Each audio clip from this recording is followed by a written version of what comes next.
Hi guys! So in this video I'll be talking about 5 things that I wish I knew before I started competing. I hope you like it.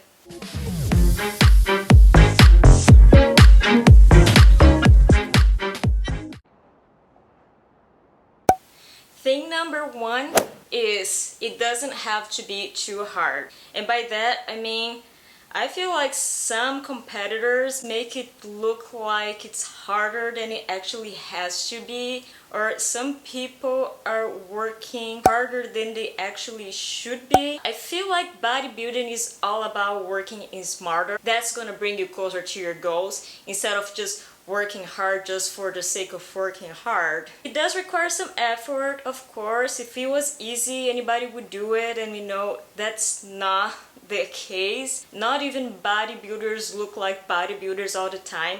That's a look that's not sustainable. So I'm not saying it's easy, but also I'm saying it doesn't have to make you miserable. I wish somebody would have told me that, because in my first competitions I had this mindset of all in and no pain, no gain. And the way I would apply that to my competitions is that I really should be working out at the gym 3 hours a day. And if I didn't do it, then there was somebody out there that would be doing so, they would be doing better than me. Now I know that if a person is working out more hours than I am, it doesn't necessarily mean that they are working smarter. It doesn't necessarily mean that they're gonna be looking better on stage. So now I learned to let go a little and know when to take breaks, know when to have a diet break, allow myself to have free meals, and that's how I have been doing, and it has worked out pretty well for me. It does not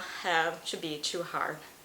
Thing number 2 is it will not be cheap. So in the beginning I had this idea that I could be saving money by finding competitions that were close to where I lived, so I would save on hotels and save on plane tickets, but it's not like that. Sometimes, depending on where you live, the competition places are not going to be close to where you live, and sometimes you have to use a strategy of like going from one show to another, so it will require some investment. I did though save on makeup because I learned to do my own makeup. I ended up saving on makeup and also on hair. So if there are things that you're good at, then maybe try saving all those things. But if you're not good at it, then you have to invest. You cannot show up on stage just not looking your best and expect to win. You have to make everything possible so you look your best. One thing that I will never try to do on my own, because I know I will not be able to do, is my tan. And I see many competitors out there that do a great job with their own tan. It really looks professional, but I also see some people taking the risk and not getting to do their best on stage and having the judges' feedback about their tan because they tried to do it on their own and they didn't do a great job. So you put so much effort into this competition, you don't want to get on stage and possibly not win because of a detail like that, like your makeup, like your hair, like your tan. It will not be cheap. It is an investment.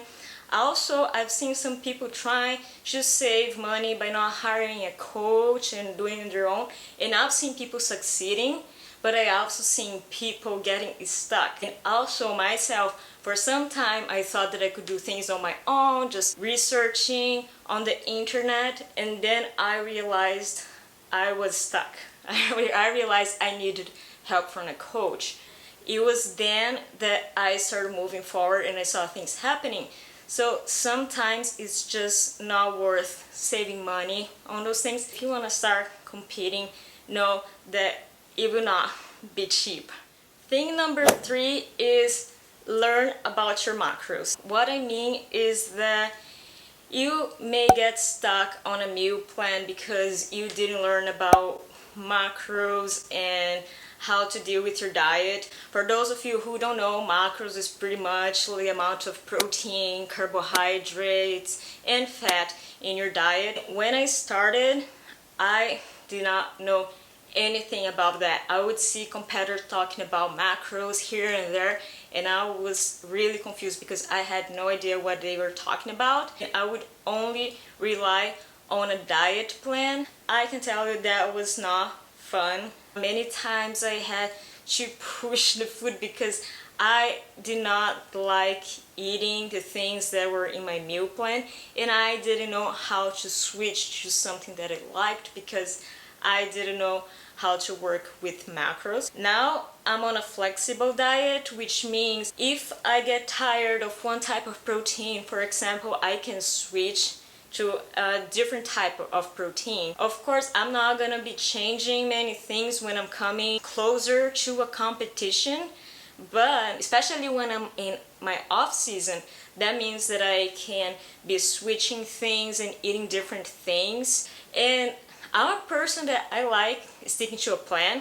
I like eating more or less the same things every day, but still now I can choose what I'm going to be eating every day, opposed to before I could not choose because I didn't know how to make the switch.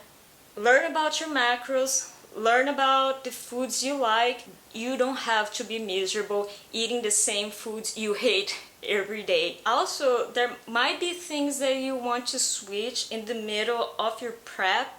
For me, for example, I decided to switch to a vegan diet in the middle of prep. Do I recommend that? No.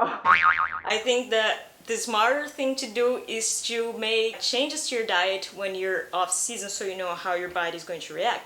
But I took the risk, I did that, and the reason I did that when I did was because before that I was in a meal plan and I didn't have this choice of just switching my diet, so I ended up sticking with a diet I didn't believe in anymore for a longer period of time because I didn't know how to make this change.